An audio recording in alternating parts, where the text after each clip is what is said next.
The drive home. I was driving from a closing shift at work and looking forward to being home, seeing my wife and daughter, and hopefully playing some video games before retiring for the night. The closing shifts weren't too bad. There wasn't much to do after 5:30 p.m. or so, which meant half of the shift was just killing time until I could kick everyone out of the building and lock up. It was summer, so of course I was met with a torrential downpour as I pulled out of the office parking lot and turned onto the road towards home. Headlights and windshield wipers on. I could barely see more than the taillights of the car in front of me. Thankfully, I found a job so close to home, it should be 10 minutes tops before I would be pulling into the driveway and being greeted by my wonderful girls. As I approached the first of 2 traffic lights on my short drive, I just missed my chance and had to slow to a stop while the lights from the car in front of me disappeared into the wall of rain ahead. I flipped through radio stations idly while waiting for the light to turn green, but there's nothing of interest at this time of night. I gave up and left it on NPR, playing some old jazz music that I wasn't much a fan of. I felt like the light had been red forever, and I hadn't seen another car around since I stopped. Now paying attention and watching the clock on my dash, I watched as another minute passed, then 2, then 5. Still, the red light shone through the storm, keeping me in place. Thunder clapped in the distance, and the flash of lightning lit up the road around me. And only then did the light finally turn green. I pulled away from the intersection and found myself driving between concrete crash barriers, which I didn't remember being on this road. Most of the time I was in charge of taking my daughter to and from school, so despite how close I lived to work, I never took the direct route unless I was closing. It had been a few weeks, but these barriers didn't look new. I shrugged it off, thinking I was just overworked and hadn't been paying attention to the roadwork going on in the area. But as I kept driving, I started to become more concerned. I should only be on this road for about 5 minutes before making the first of 3 turns between my office and home. It had been nearly 15 since I left the long traffic light, and my 10-minute drive home had already taken almost twice that. I hadn't seen any side streets or even breaks in the concrete barriers, however. In fact, all I could see was the small section of black glossy road illuminated by my headlights, and the barriers on either side of my car. Beyond the barriers was just blackness. Same for what lay beyond my headlights and in my mirrors. I had no choice but to continue driving. The jazz on the radio began to fade, and it wasn't long before the station turned to quiet static. This was odd, as I lived in a decently large city and never had trouble picking up any radio stations. I changed to another station, but found only static there as well. Another station, more static. My radio wasn't picking up anything but static on any station. I turned the volume down and turned my full attention to the perfectly straight road ahead. Time ticked by as more and more road flew past, but it was almost as if I was making no progress. Every minute that passed made me feel more and more anxious, seeing nothing but the same road and same barriers. There weren't any streetlights, no other cars, nothing. After half an hour without any sign of a way off the road, I pulled the car to the shoulder and turned off the engine. The rain pounded on the roof of the car, deafeningly loud. I found the flashlight I kept in the center console and got out of the car, hoping to see some sign or landmark to figure out where the hell I was and how I could get home. My clothes were soaked within seconds, but I walked around the side of the car and peeked over the barrier, shining my light so I could see beyond. But there was nothing. The beam of the flashlight just disappeared after a while, never reflecting on anything but some raindrops falling. But when I shined it down, I couldn't see where the raindrops hit the ground, just more blackness below the barrier. By now I was becoming very freaked out, and ran across the road to the other barrier and found the exact same thing. I jumped back in my car and pulled out my cell phone. I'd call my wife, then a tow truck or something. Of course there was no signal, and the battery died while I was trying to point it out every window in hopes of finding some small signal to call with. I threw the phone on the dash in frustration and started the car again. With no real plan, I started driving straight again, It's not like there was room to turn around or any streets to turn down. Then, ahead, I could see a light, and as it came closer, I could see it was a street light. I sighed in relief and began to really calm down when I saw more and more come into view and the concrete barriers ended. The road curved, and then I became really confused. A huge hill stretched upward ahead of me, with thick forest on either side. I knew this wasn't on my way home. It couldn't be.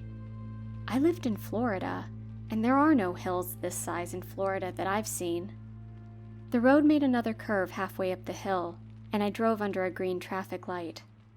It was then I realized I recognized the road I was on. But it was impossible. Utterly and completely fucking impossible. This hill wasn't near my house, or my city, or even in this state. It was about 3,000 miles away, in the city I grew up in on the West Coast. My car crested the top of the hill, and I was certain I knew the area well. The hill sloped back down sharply, and on the left side was an apartment complex built into the side of the hill.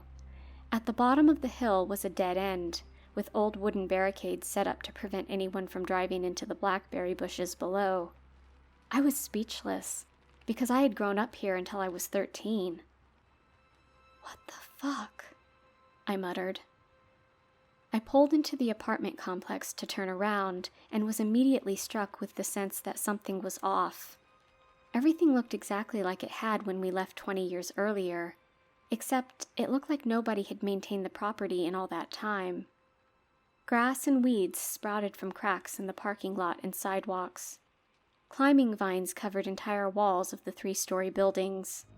All the cars in the lot were from 1998 or earlier, and sat on flat tires, some being overtaken by the same vines as the buildings. I can't tell you why I didn't just turn around, but I drove toward my old apartment. The rain finally let up, but the sky remained black, without a star or the moon visible. My knuckles were white from gripping the steering wheel so tightly. I couldn't make sense of what I was seeing, and by now my mind was reeling so much I wasn't even thinking of getting home. I was running on autopilot. I parked in the lot by my old apartment. Then I gasped as I saw my father's old brown pickup truck in his usual space. I felt numb and wondered why I had come here, why I wasn't more panicked, why I was heading to my old apartment. I couldn't answer these questions and couldn't seem to form a comprehensive thought in my head. I just stumbled out of my car and walked as if in a trance to my old apartment door. I knew that it should have new residents in it, that I shouldn't be here at this hour of the night, that I would be bothering strangers. But despite all of this, I opened the door and walked in. Not only were there no new residents in the apartment, all of my family's belongings were still there.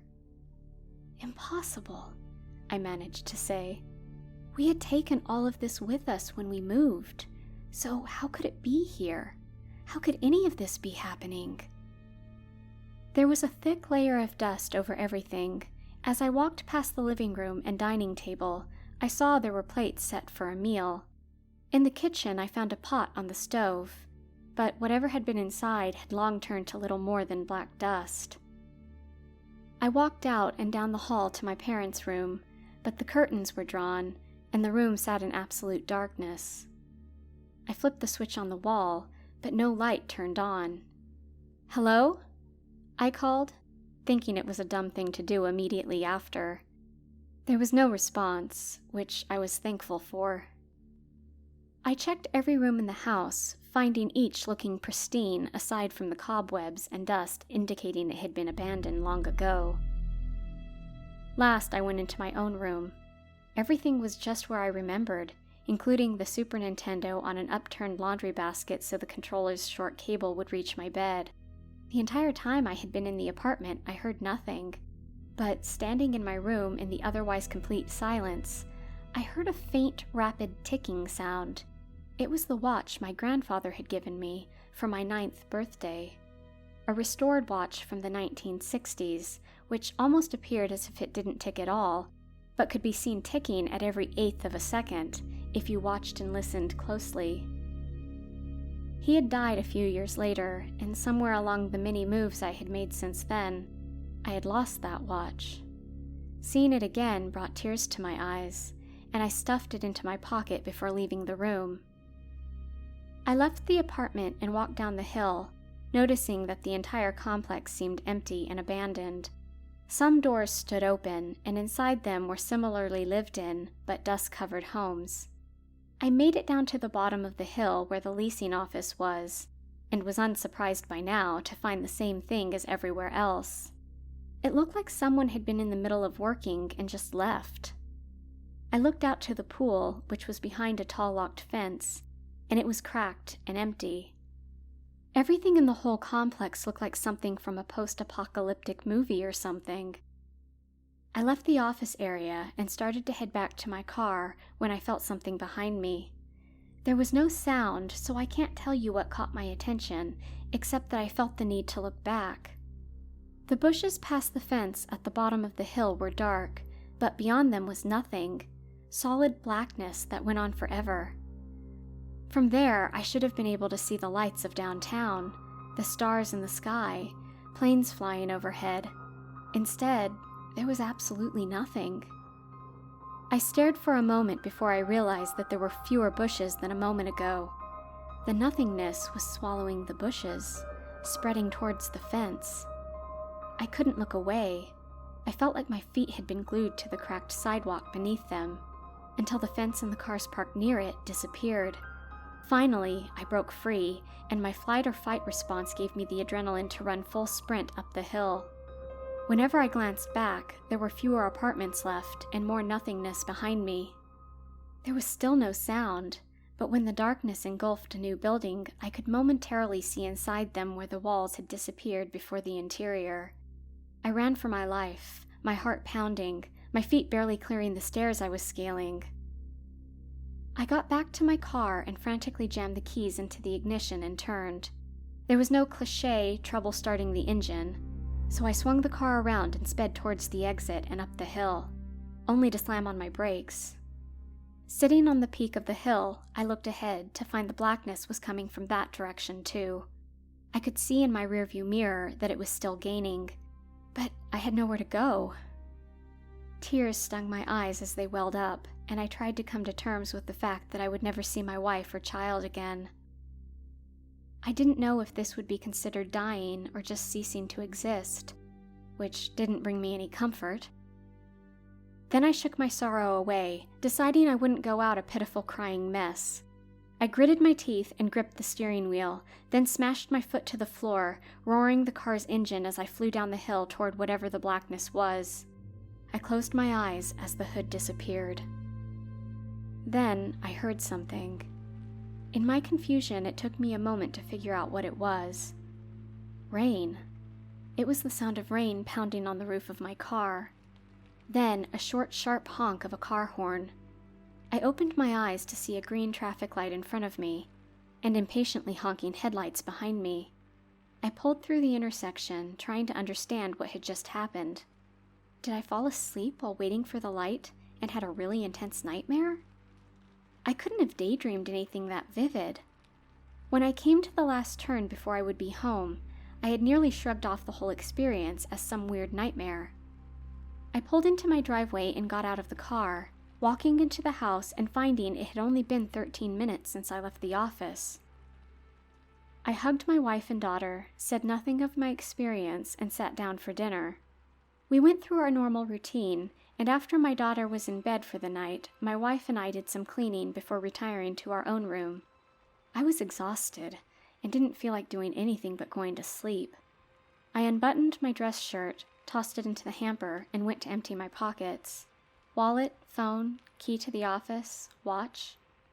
I stopped suddenly when my fingers found the watch in my pocket, and I could feel the 1/8 of a second ticks. I hid the watch from my wife, not wanting to explain where it came from. How could she believe me if I told her what had happened? It was crazy, and the watch was not proof to anyone but me. That was 2 years ago. I barely sleep anymore. Every time I do, I dream of that apartment complex, of that wall of nothing chasing me. Except Lately, the dreams have been changing. I'm not in the apartments anymore. I'm driving home from work. Or I'm in my own backyard. And then the nothing shows up. I always awake in a cold sweat. I don't know what it means, but I know it terrifies me every time, every night. And the nothing is getting closer.